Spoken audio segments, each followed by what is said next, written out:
Nina-ke enibamnyama ngebala nangobuzwe nangezwe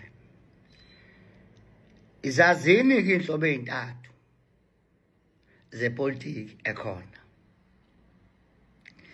Kodwa lokuqala ethi nizazini nina nibamnyama ngebala, nibamnyama ngobuzwe, nibamnyama nangezwe, futhi nicindezeliwe ngokwebala. Zintathu-ke inhlabo zepolitiki efenizazi South Africa ngokuhlukana kwazo ezidlalwa amaqembu ahlukene ame endaweni engafani. Indawo yokuqala leke kuthiwa i-leftist politics, politiki elwela abacindezelwe bamnyama ngokwebala bangama-Afrika in particular la eSouth Africa.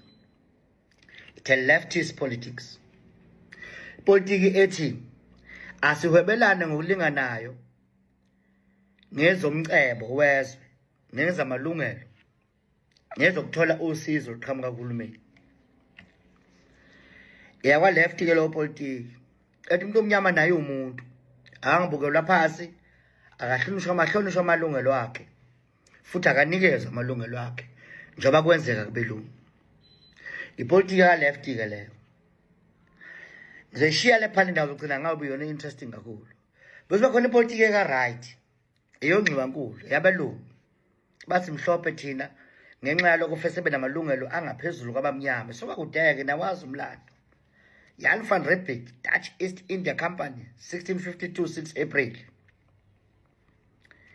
So, yakwa right ke lo politics. It is bamhlophe thina ngokwebala. Siqhamuke Europe. Kufaya amalungelo thebe makhulu kakhulu kunabantu abamnyama. Konke komcebo khona kumele ube ngokwethu thina bamhlophe. Umuntu omnyama mayebona thina fakhase ngamadolo ngoba ubona uJesu uqobo.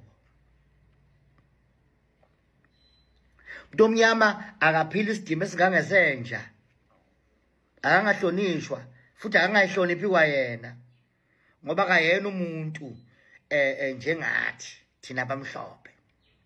Politiki ya right ke leyo. Nansi ke politiki interesting kakhulu ngicela understand. Ile between u-left, u-right no left. Khona lokuqabo lapha nendawo. Labo ngibabiza nge-politics of entrepreneurship. Ipolitiki yosomabhizinisi abayibiza ngama-political parties ahlukahlukene. Bengathi beyinkatha abanye mabethanda, bengathi beyi-Action SA mabethanda, bengathi beyi-Rise Mzansi mabethanda, bengathi beyi-UDM mabethanda.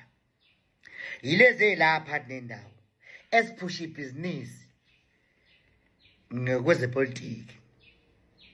Bangosomabhizinisi kwipolitiki ngoba bahleze belungele ukustrika any deal.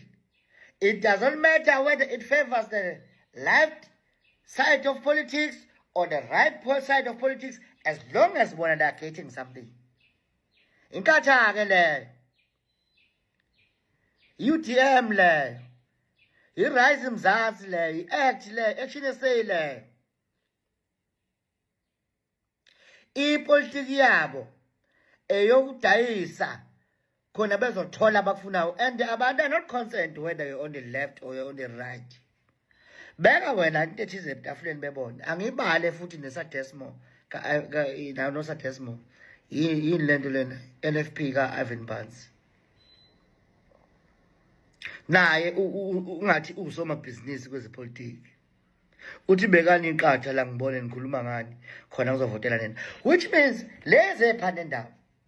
Ipolitiki yabo is not based on any revolutionary values. Cha.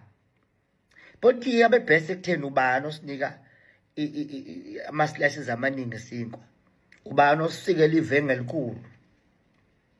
Mangabe simnika ivoti lethu sodlani thina. Ama-traders lawo. They're trading. That's why I'm saying the politics of entrepreneurship. Because for them, what decides where they go is not the values or the principles. Is what they'll get.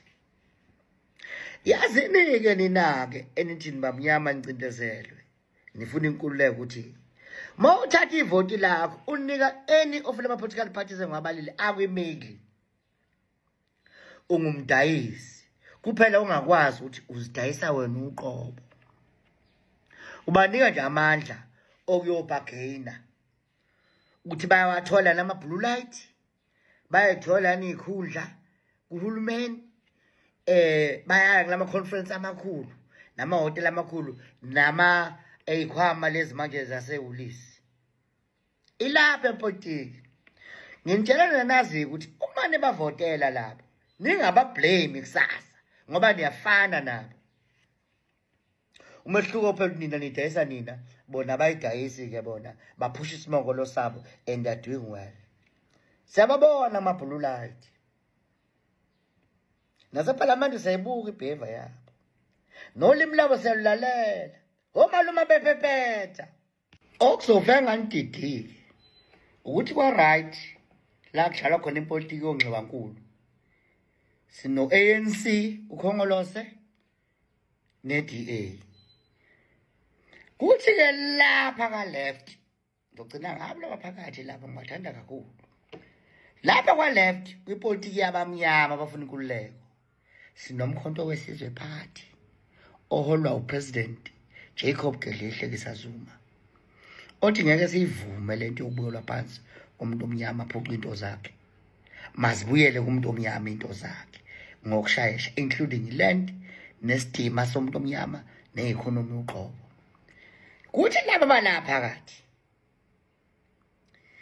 sinamaqembu ke lawa amaningi amanye engiwabalile eqaleni OIFP UDM Rise Mzansi eshinese bala in the middle also amabhizinisi ke labo bepolitiki bese kuba ne-AFF edlo idayilo beza kanje yangiqondi kahle ifuna ungena ku-GNU ibreak emnyango ijike ngathi ibuyela kuthina sisayimukela isicathule nathi asiqondi kahle ukuthi ifuna ukuyaphi lapha phakathi sisayibhekile-ke nokho sayibhekile ngoba sibaqondi kahle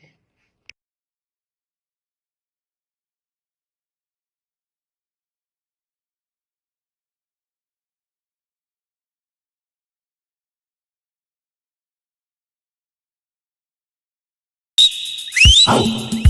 Au. Au.